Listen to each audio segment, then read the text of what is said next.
నమస్తే, నా పేరు పద్మారెడ్డి. ముందుగా కాలకాల చక్ర ఛానల్కి స్వాగతం.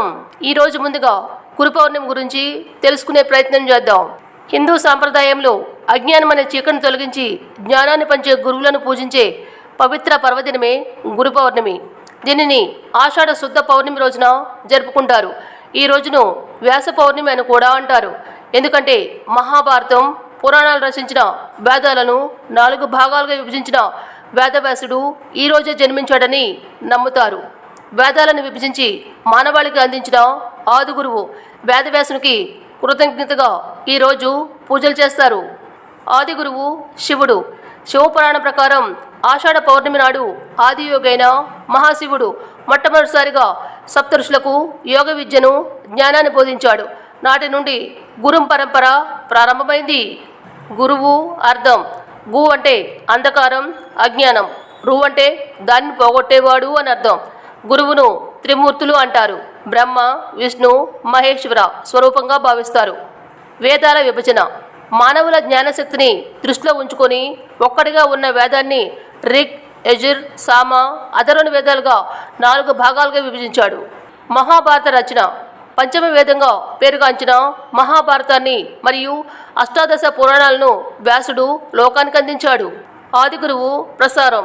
శివపురాణం ప్రకారం ఆదియోగి మహాశివుడు ఆషాఢ పౌర్ణమి నాడు మానవాళికి మొదటిసారిగా యోగ విజ్ఞానాన్ని సప్తఋషులకు అందించడం ద్వారా గురు పరంపరలను ప్రారంభించాడు. నేడు గురు పౌర్ణమి. ఈరోజు విశిష్టత ఏంటో మన పురాణాలు ఏం చెప్తున్నాయో తెలుసుకుందాం. అసలు గురు పౌర్ణమి ఎందుకు జరుపుకుంటాం? ఆదియోగి ఆది గురువైన మహాశివుడు ఆషాఢ పౌర్ణమి నాడు సప్తఋషులకు జ్ఞానబోధ చేశాడని శివపురాణం చెప్తుంది. ఆది గురువైన వేదవ్యాసుడు అసలు పేరు కృష్ణద్వైపాయనుడు.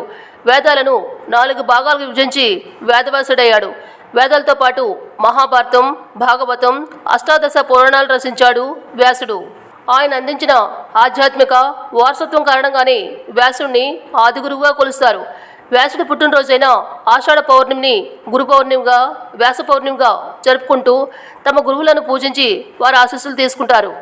ఆయన అందించిన ఆధ్యాత్మిక వారసత్వం కారణంగానే వ్యాసుడిని ఆది గురువుగా కొలుస్తారు. వ్యాసుడు పుట్టినరోజైన ఆషాఢ పౌర్ణమిని గురు పౌర్ణమిగా, వ్యాస పౌర్ణమిగా జరుపుకుంటూ తమ గురువులను పూజించి వారి ఆశీస్సులు తీసుకుంటారు. గురు బ్రహ్మ, గురు విష్ణు, గురుదేవో మహేశ్వర, గురు సాక్షాత్ పరబ్రహ్మ, తస్మై శ్రీ గురువే నమః. మనిషి పుట్టినప్పటి నుంచి మరణించేదాకా ప్రతి క్షణం ఏదో ఒక కొత్త విషయాన్ని నేర్చుకుంటూనే ఉంటాడు. అతను నేర్చుకునే ప్రతి అంశం వెనుక గుప్తంగా ఒక గురువు దాగి ఉంటాడు. బ్రహ్మ, విష్ణు, మహేశ్వర్లు కలగలిసిన రూపం గురువు. అందుకే మాతృదేవోభవ, పితృదేవోభవ, ఆచార్య దేవోభవ అన్నారు. అంటే తల్లిదండ్రుల తర్వాత అంతటి స్థానాన్ని పొందేది గురువే. గుకారాచ్చాందకారస్తు రుకారస్థ నిరోధకం అజ్ఞానగ్రాసకం బ్రహ్మ గురురేవాన సంశయం.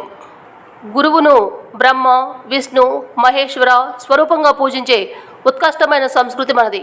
గు అంటే అంధకారం, చీకటి అని అర్థం. రు అంటే తొలగించడం అని అర్థం. అజ్ఞానం అనే చీకటిని తొలగించే గురువు సాక్షాత్తు బ్రహ్మ అనటంలో సందేహం లేదు. అద్వితీయమైన గురు పరంపరలకు ఆలవాలం మన భారతదేశం. గురుకుల విద్యా విధానం అమల్లో ఉన్న కాలంలో గురువులు దైవంతో సమానంగా పూజింపబడేవారు. ఆ గురువులు కూడా శిష్యులను తమ కన్నబిడ్డల కన్నా మిన్నంగా ప్రేమించేవారు. గురు పూర్ణిమ పురస్కరించుకొని గురువులను స్మరించడం వల్ల త్రిమూర్తులను పూజించిన పుణ్యం లభిస్తుంది. గురు పూర్ణిమ ఎందుకు జరుపుకుంటాం? ఆదియోగి ఆది గురువైన మహాశివుడు ఆషాఢ పౌర్ణమి నాడు సప్త ఋషులకు జ్ఞానబోధ చేశాడని శివపురాణం చెప్తుంది. ఆషాఢ పౌర్ణమి నాడు దత్తాత్రేయుడు తన శిష్యులకు జ్ఞానబోధ చేసిన రోజుగా దత్త చరిత్ర చెబుతుంది.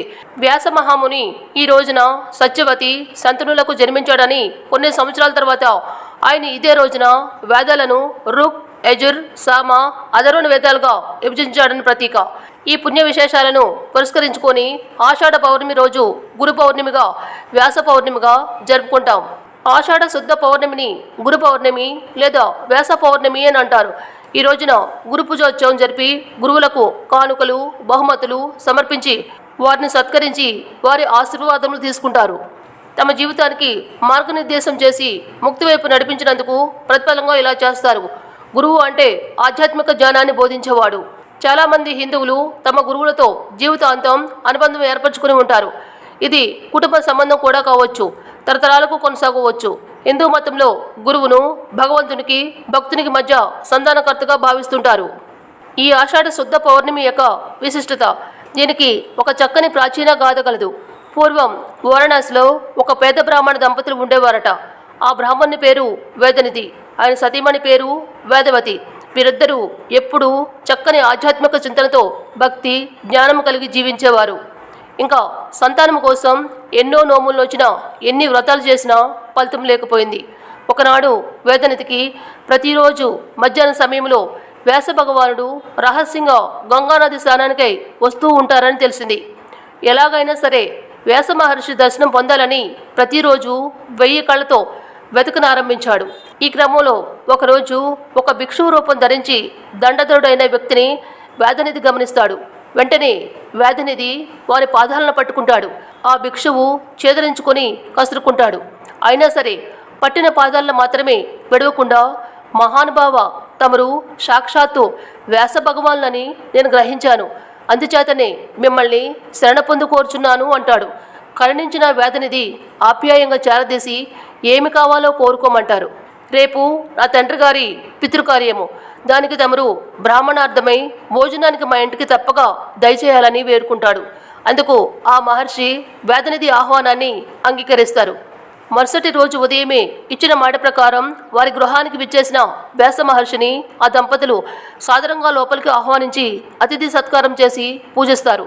అనంతరం దేవతార్చనకు తులసి దళాలు, పువ్వులను సిద్ధం చేస్తారు. వారి పూజ అనంతరం ఎంతో చుచుగా వంటకాలను సిద్ధపరిచి శ్రాద్ధావిధులను విధి విధానాలుగా నిర్వహిస్తారు. అనంతరం ఆ దంపతులు ఆ వ్యాస భగవానికి సాష్టాంగ నమస్కారం చేస్తారు. వారి ఆతిథ్యానికి ఎంతో సంతోషపడి ఆ మునిశ్రేష్ఠుడు, ఓ పుణ్య దంపతులారా, మీకు ఏ వరం కావాలో కోరుకోండి అని అంటాడు. ఎన్నో నోములు వ్రతాలు చేసిన సంతాన భాగ్యం మాత్రం మాకు కలగలేదు అని బదులు పలుకుతారు. అందుకు త్వరలోనే మీకు తేజోవంతులు ఐశ్వర్యవంతులైన 10 మంది పుత్ర సంతతి కలుగుతుందని ఆశీర్వదిస్తాడు. ఈ క్రమంలో వేదనిధి వేదవతి దంపతులు వ్యాసముని అనుగ్రహంతో సుఖ సంతోషాలు, అచ్చమున విష్ణు సాయుధ్యాన్ని పొందగలిగారు. వేదవ్యాసుని పూర్వనామం కృష్ణద్వైపాయనుడు. వేదకాలపు సంస్కృతినంతా 4 వేదాల్లో ఆయన సంకలనం చేసిన తర్వాత ఆయన్ను వేదవ్యాసుడుగా పిలవడం ప్రారంభించారు. దక్షిణ భారతదేశంలోని కొన్ని ప్రాంతాల్లో పూర్ణిమ వ్రతాన్ని ఆదిశక్తి పేరిట ఆచరిస్తుంటారు. ఈ పర్వదినం సందర్భంగా ఆలయాల్లో ప్రత్యేక పూజలు నిర్వహిస్తారు. పూర్ణిమ నాడే కొంతమంది సత్యనారాయణ వ్రతాన్ని లేదా పూజలు నిర్వహిస్తుంటారు. షిరిడి సాయిబాబా ఆలయాల్లో ప్రత్యేక పూజలు నిర్వహిస్తారు. ఈ రోజు గురు పూజోత్సవం జరిపి గురువులకు కానుకలు సమర్పించి వారిని సత్కరించి ఆశీర్వాదం తీసుకుంటే మంచిది. గురు బ్రహ్మ గురు విష్ణు గురుదేవో మహేశ్వర గురు సాక్షాత్ పరబ్రహ్మ తస్మై శ్రీ గురవే నమః. అవును, మీరు వింటున్నది నిజమే. ఈ మాట 100% నిజం. గురువు లేకపోతే మనిషికి నిజమైన అక్షర జ్ఞానం, లోక జ్ఞానం కలగవు. గురువు చీకటిని పోగొట్టి వెలిగిస్తాడు. గురువు ప్రాముఖ్యత అజ్ఞానాన్ని తొలగించుట. గురువు అనగా అంధకారాన్ని, చీకటిని ప్రారదోరి జ్ఞానాన్ని ప్రసాదించేవాడు. మనిషికి కన్న తల్లి మొదటి గురువు అయితే సరైన దారి చూపే ఉపాధ్యాయుడు రెండో తల్లితో సమానం. జీవితానికి అర్థం, చదువు, సంస్కారం నేర్పి మనిషిని ఉత్తమ పౌరుడిగా తీర్చిదిద్దడంలో గురువు పాత్ర వెలకట్టలేంది. చూశారు కదా ఈరోజు గురు పౌర్ణమి స్పెషల్ గురించి. ముఖ్య గమనిక, ఈ కథనంలోని సమాచారం మత విశ్వాసాలపై ఆధారపడి ఉంది. ఇది కేవలం అవగాహన కోసం మాత్రమే. వీటికి శాస్త్రీయ ఆధారాలు లేవు. వీటిని ఎంతవరకు విశ్వసించాలనేది మీ వ్యక్తిగత విషయం. మా కాలకాల చక్రాచారాలు చేసిన ఈ చిన్న ప్రయత్నం మాత్రమే అని భక్తులు గమనించాలని మనవి.